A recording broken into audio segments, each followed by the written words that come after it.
नमस्कार, बहुत स्वागत है आपका। आप देख रहे हैं किस्मत कनेक्शन और मैं हूं आपके साथ शैलेंद्र पांडे। सावन के महीने की समाप्ति के साथ ऐसा लगता है कि अब तो आनंद का समय चला गया, लेकिन नहीं, आनंद की शुरुआत हो चुकी है सावन के महीने में और भाद्रपद में आने वाले हैं आनंद के महादेवता। क्या है भाद्रपद के महीने की महिमा और कैसे इस महीने में आनंद के महादेवता प्रकट होते हैं, इस पर बात करेंगे। आपको बताएंगे कि भाद्रपद के महीने की महिमा क्या है, लेकिन सबसे पहले गुड लक।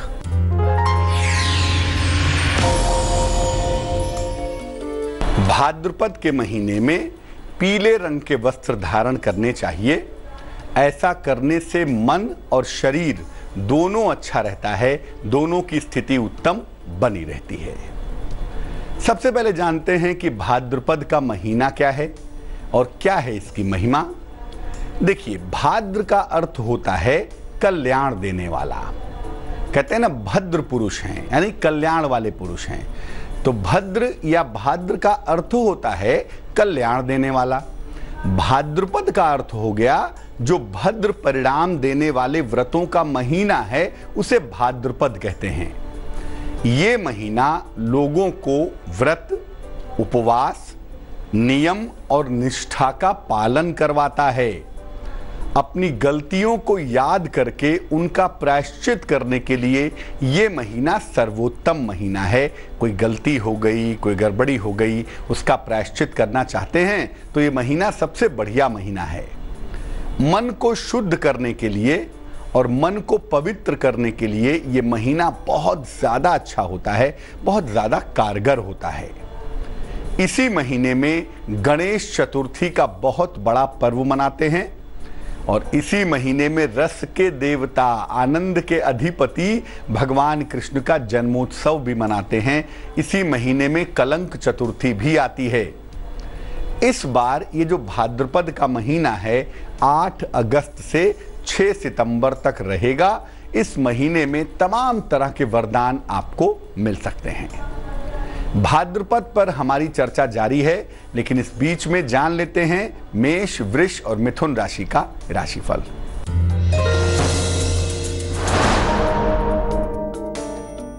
मेष राशि, परिजनों का स्वास्थ्य अच्छा रहेगा, संपत्ति का लाभ होगा, धन लाभ की संभावना बनी हुई है। शुभ रंग पीला है और भाग्य है 65%।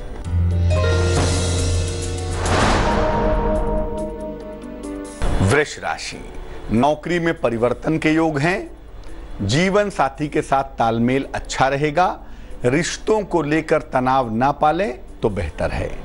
शुभ रंग सफेद है और भाग्य है 70%।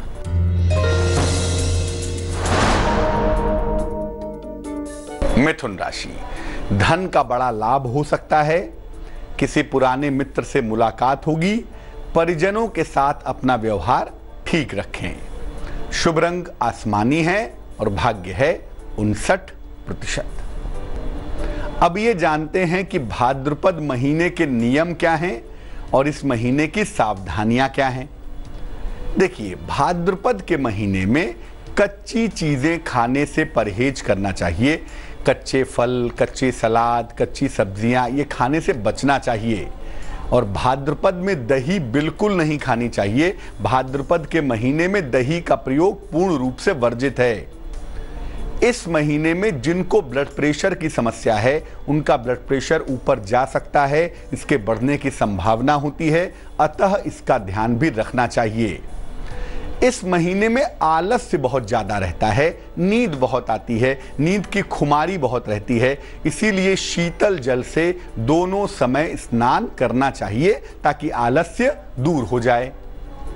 भगवान कृष्ण को तुलसी के पत्ते अर्पित करने से और तुलसी के पत्ते को चाय में डालकर या दूध में डालकर पीने से बड़ा फायदा होता है। शरीर विषमुक्त हो जाता है, शरीर में ऊर्जा बनी रहती है। जान लेते हैं अब कर्क, सिंह और कन्या राशि का राशिफल।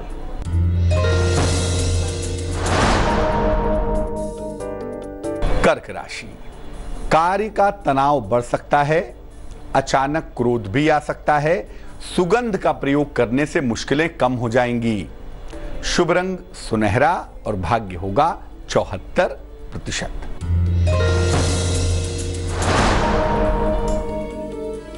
सिंह राशि, रुके हुए काम बनेंगे, जीवन का तनाव कम होगा, जीवन साथी का सहयोग मिलेगा। शुभ रंग आसमानी और भाग्य होगा 75%।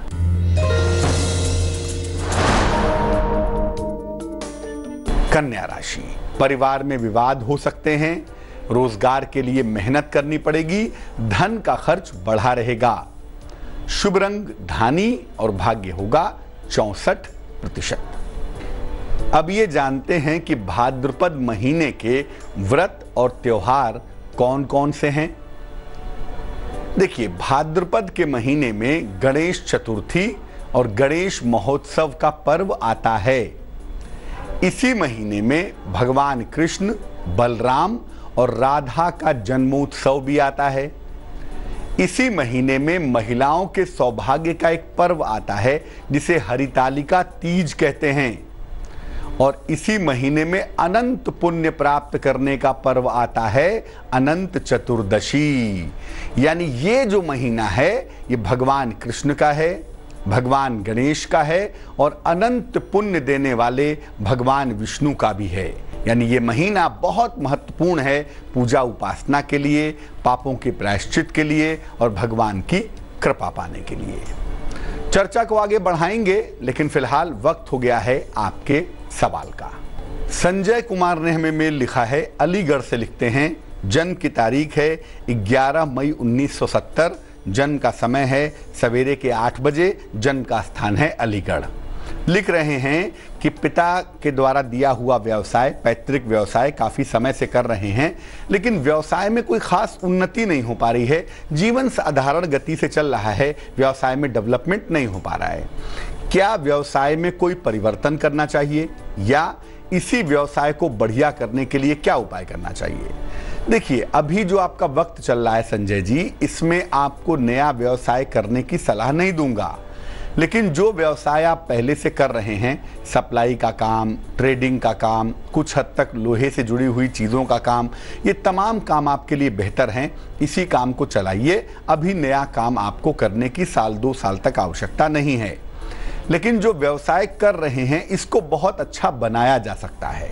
कैसे? 2 उपाय करें।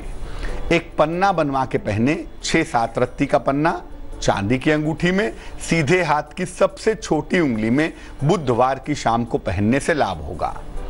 रोज प्रातः माँ लक्ष्मी को गुलाब के फूल या गुलाब के फूल की पंखुड़ियाँ चढ़ाएं और उनके सामने बैठकर श्री सूक्तम का पाठ करें, इससे भी आपको लाभ होगा। आपका बेहतर समय फरवरी 2018 से शुरू हो रहा है, यहाँ से आपका कारोबार लगातार बेहतर होता चला जाएगा। अब ये जानते हैं कि भाद्रपद के महीने में भगवान कृष्ण की कृपा कैसे मिलेगी। देखिए, इस महीने में दही का प्रयोग वर्जित है, दही का सेवन भाद्रपद में नहीं करना चाहिए। लेकिन अगर पूरे महीने में भगवान कृष्ण को पंचामृत से स्नान कराया जाए, दूध, दही, शहद, शक्कर और घी, ये 5 चीजें मिला के पंचामृत बनाई जाए, इसमें जरा सा गंगा जल मिला लें और 2 पत्ते तुलसी के डाल लें, इससे भगवान कृष्ण को स्नान कराएं तो तमाम मनोकामनाएं आपकी पूरी हो सकती हैं। जिन लोगों को संतान सुख नहीं है, उन लोगों को इस महीने या तो भगवान कृष्ण का जन्म कराना चाहिए, जन्मोत्सव भगवान कृष्ण का मनाना चाहिए, या भगवान कृष्ण के जन्मोत्सव में शामिल होना चाहिए।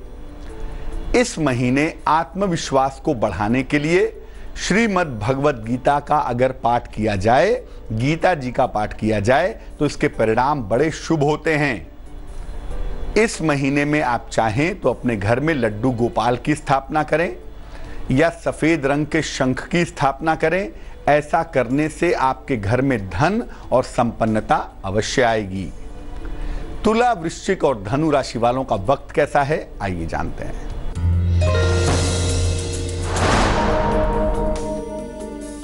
तुला राशि, आकस्मिक धन की हानि से बचाव करें, स्वास्थ्य का ख्याल रखें, मिश्री खाकर घर से निकलें तो बेहतर होगा। शुभ रंग नारंगी और भाग्य होगा 59%।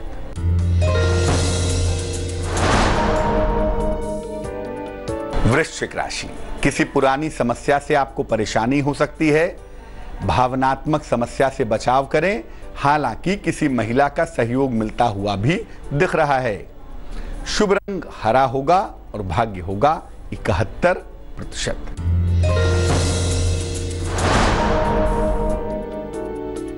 धनु राशि, आर्थिक लाभ होगा, करियर में सुधार के योग बन रहे हैं, परिवार के तमाम विवाद आपके सुलझ जाएंगे। शुभ रंग आसमानी है और भाग्य है 78%। भाद्रपद के महीने में ही भगवान कृष्ण का प्राकट्य हुआ था, इसलिए भाद्रपद में ही भगवान कृष्ण की गणेश महोत्सव की शुरुआत होती है। अब ये जानते हैं कि भगवान गणेश के आशीर्वाद के लिए इस महीने में क्या करना चाहिए। विद्या के लिए, बुद्धि के लिए और ज्ञान के लिए इस महीने में भगवान गणेश की उपासना करनी चाहिए। आप चाहें तो पीले रंग के भगवान गणेश की स्थापना भी कर सकते हैं। रोज सवेरे उनको दूर्वा यानी दूब घास और मोदक यानी लड्डू का भोग लगाएं। पूरे महीने सात्विक रहें और अगर ऐसे भगवान गणेश की स्थापना करके आप नियमित रूप से पूजा करते हैं तो हर प्रकार की बाधा का नाश होगा, जीवन में हर तरह की समस्या दूर होगी। मकर, कुंभ और मीन राशि वालों का वक्त कैसा है, आइए जानते हैं।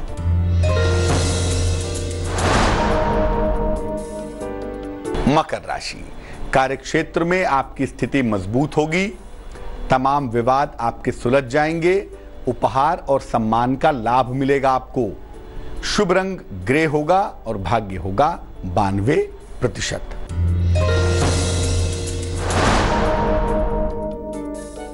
कुंभ राशि, अचानक कोई बड़ा अवसर आपको मिलेगा, खूब सारा मान सम्मान मिलेगा। अनावश्यक तनाव ना पालें तो बेहतर है। शुभ रंग फिरोजी और भाग्य होगा 65%।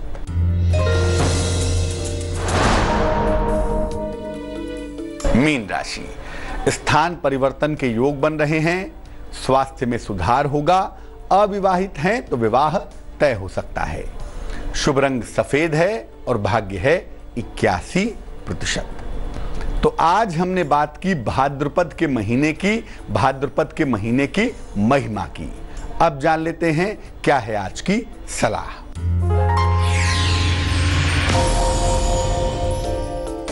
अगर जीवन में कोई खराब ग्रह की दशा आने वाली हो तो कैसे उस दशा को बेहतर करें, कैसे उससे बचें।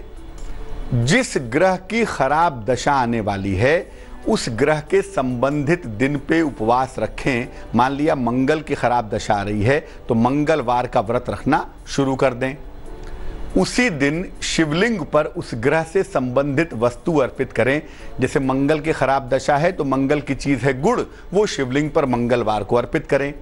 बृहस्पति का मामला है तो बृहस्पतिवार को व्रत रखें और शिवलिंग पर केला अर्पित करें। इसके बाद जब आप अर्पित कर लेंगे तब आप नमः शिवाय की 11 माला का जप करेंगे। 11 गुणे 108 बार नमः शिवाय का जप करें।